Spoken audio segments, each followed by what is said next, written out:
All right, welcome back. Hour number 3 of Sports Take. Rob Ellis, Derek Gunn, hanging out with you, getting you set for Super Bowl 57 Sunday at 6:30. Who better to talk to continue the momentum into this big game than Zach Berman, who does an amazing job covering the Eagles, the NFL for The Athletic. You can follow him on Twitter at ZBerm. He's also the author of Underdogs from the Eagles' last appearance in the Super Bowl. Zach, how you doing, man? How's Arizona treating you? Doing well. Thanks for having me on. It's been, you guys know how it is when the team you cover is in the Super Bowl. It's at a different level. So, it's been like 3-4 hours of sleep every night, but it's been worth it. It's been a fun week out here, and curious to see. I appreciate you mentioning underdogs because I was joking with someone. I have about 2 more days before the statute of limitations on the 2017 Super Bowl has expired. Yeah, this is the Super Bowl we all talk about. Get your copies right now before kickoff. Yeah, exactly. Make it happen. Zach, great stuff all week, man. I've been really enjoying it. And let's start with this one. You did a great job, the situational meetings, and you tied it in. I didn't think you'd be able to do it, but you guys pulled this off. You tied it into the Phillies' bunt defense in Game 5, the NLCS, Tiger Woods, the Masters, and Nova. So give me a little insight of what this thing's all about for people who haven't seen it yet. Yeah, I appreciate you asking. So Nick Sirianni is obsessed with situational football, and that's not my word; that's his word. Obsessed, right? And that's everything from 3rd down, 4th down, red zone, backed up, 2-minute, all these different situations. And what he does, they have meetings throughout the week, including a Saturday meeting with the whole team, where he'll literally quiz. Like it's like in law. I never went to law school, but from what I understand, law school is like where Sirianni will say to Gann or say to Steichen, 3rd down, 37 seconds left on the clock. You're on the 41-yard line, 1 timeout. What do you do, right? And we'll just come up with all these situations. And Nick will also look for and his staff will look for situations around the league that to show his players in high school, in college, and in other sports. So. You saw in the playoffs when Game 5, when I say playoffs, the Phillies, Game 5, there was the bunt with Suarez, and the Phillies had to adjust with the bunt defense very quickly. Villanova, there was, the game winner in 2016, the way Jay Wright had his guys ready. So he finds different situations to make sure they're ready in that moment. Oh, very cool. Hey, Zach, I don't know how much access you've had to the team this week, but do you get a good sense of how loose they are? Are they getting tighter as it gets closer to the game or what? Well, the great thing about the Super Bowl, D-Gun, is we have so much access, right? And the players have nowhere to hide, right? The coaches, so we get to talk to all these guys. And so to answer your question, I think this team is – I don't think this team is tight. I think this team – the best way I can explain it is they expected to be here, right? This is not like, oh, this is nice, we're here. They believe they should be here, number one. And as opposed to the team in 2017, when it was kind of like they were playing with house money, this team's not playing with house money. This team, they've been a juggernaut all year. They're the favorites in the Super Bowl. They've been the favorite in every game except Christmas Eve on a short week in Dallas with their backup quarterback. So the sense I get is this is a team that came here expecting to win a game. Yeah, and that's the thing, Zach. I want to pick up on what you were just talking about real quick with Sirianni. I found this interesting too. Initially, he was going to, he had something prepared for Sunday. He was going to kind of lay on these guys. We all know the motivational speeches you give before a game. But instead, he took a page out of his own college coach's book when he played at Mount Union and is sort of opening up the floor to everybody. I just think this guy has such a good feel, and he's so, secure in his own skin to do the kind of stuff that he does. And that's just another example of it. So I'm glad you asked this question. And Nick, before the Atlanta game, week 1 last year, the first game he ever coached, I asked him about the Saturday night meetings. And he said that in the years leading up to being a coach, he thought about all these different stories and ways to motivate the teams for different situations, whether it was a winning streak, a losing streak, a home opener, go on down the list. This past offseason, in between his first year and his second year, he's taking walks in his neighborhood in South Jersey, thinking about what his messaging will be at different points in the season. And so I asked him, what's your messaging for, did you ever think about your messaging for the Super Bowl? And he had a whole speech.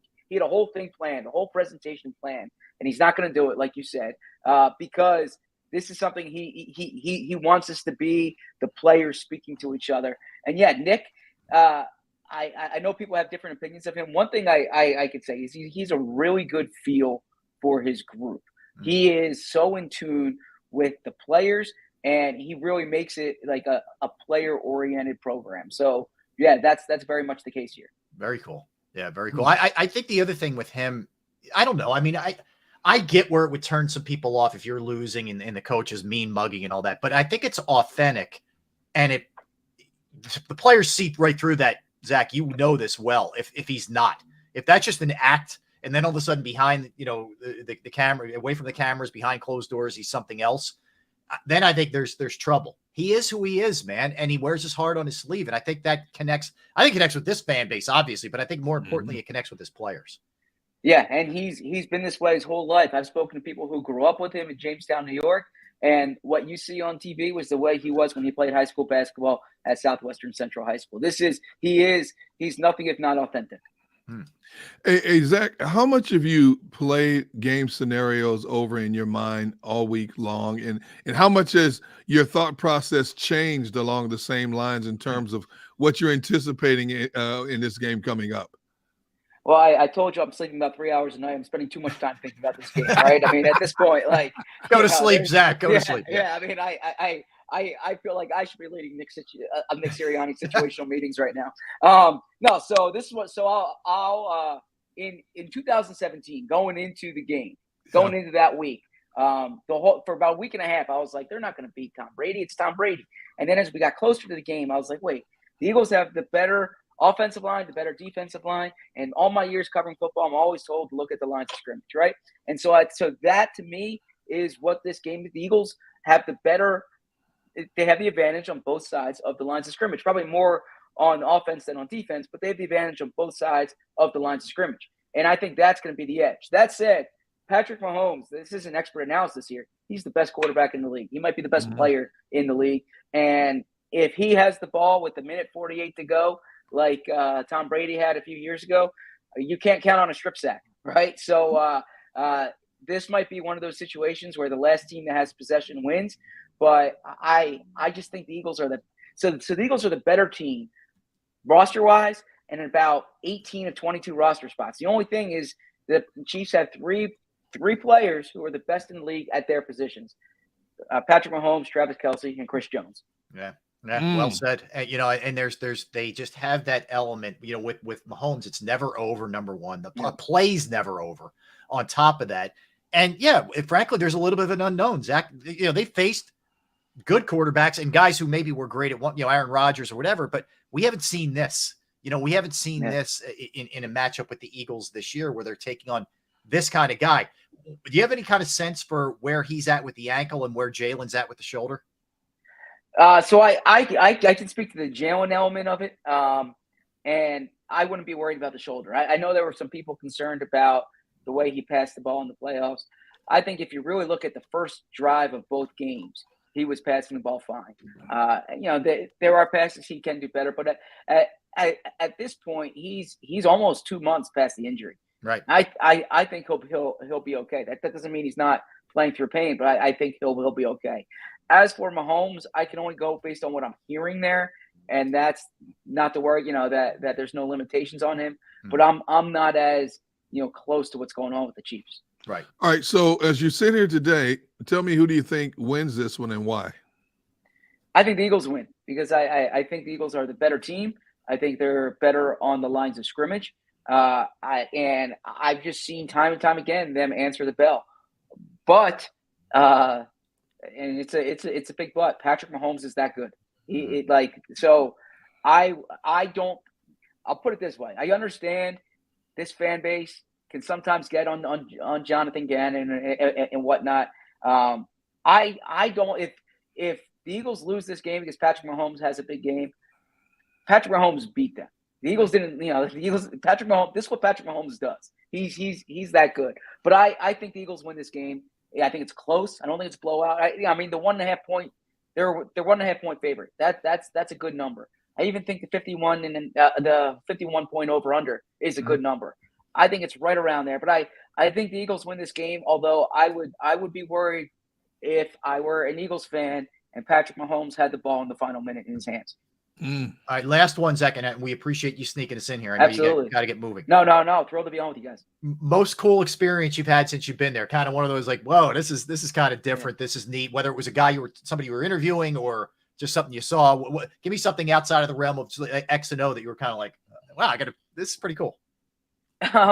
Honestly, I don't want to act big time. I've been here to work. I haven't really thought that way, but what I'll say is that I've covered Super Bowls where I'm like just covering it generally. It's not the team I cover, and I've covered Super Bowls now where the team I cover's in it, and it's a totally different experience when you know everyone, you know the players, you know the assistant coaches, you know the storylines. So I would say that, but honestly, I'm a big football nerd. Like, they had the halftime performance. They had Rihanna and they had Chris Stapleton, and that doesn't do it for me. But I will say this. So I'm in Phoenix, and the Suns acquire Kevin Durant, and I'm thinking, man, I wish the Suns were playing. I want to see Kevin Durant. And it reminded me of actually back in 2017, the Eagles were in California when, they were practicing there when the Angels signed Shohei Ohtani. So wherever the Eagles seem to be, that's where a big transaction occurs. All right, Zach, nice. Listen, man, we let you get back to the grind, man, but we appreciate you hopping on. Check out Zach's work, of course, on The Athletic and at ZBerm on Twitter. You can check out, and he has links to all of the stories as well. Zach, thanks, man. Thank you, bro. A couple minutes. Absolutely. Thank you. All right, take care. That is Zach Berman. Gunner, no lies told right there. That dude grinds. He is a hard-working cat and cares about the product. I'll never forget one of my favorite stories about Zach is when he told me years ago, D-Gun, if I could sleep at the NovaCare complex, I would. I believe that was before he got married and had kids. I think that mindset has changed a little bit now. But in all the years of covering football, I had never heard a reporter say that if I could, I would sleep here. And I believe him. I believe him. I 100% believe him, and that's why when you read his stuff, it is as detailed and insightful as anybody you're going to read, because he puts that much effort and passion into everything he does. Yeah, well said. Well said. All right, let's hit a couple NFL items here, Gunner, around the league kind of stuff. So Matt Burke has been hired as the Texans defensive coordinator. I believe he was here on the Eagles staff for a little bit, but he goes there. He was in Arizona as the defensive line coach. So he joins DeMeco Ryans in Texas, does Matt Burke. Brett Favre is suing. Wait. Since you're on Houston, I didn't mean to cut you off. Did you see Cliff Kingsbury is in Houston even as we speak, talking to the Texans? Yeah, undefined role. Yeah, we don't know if it's going to be a consultant or what. Yeah. Who knows? Maybe it's offensive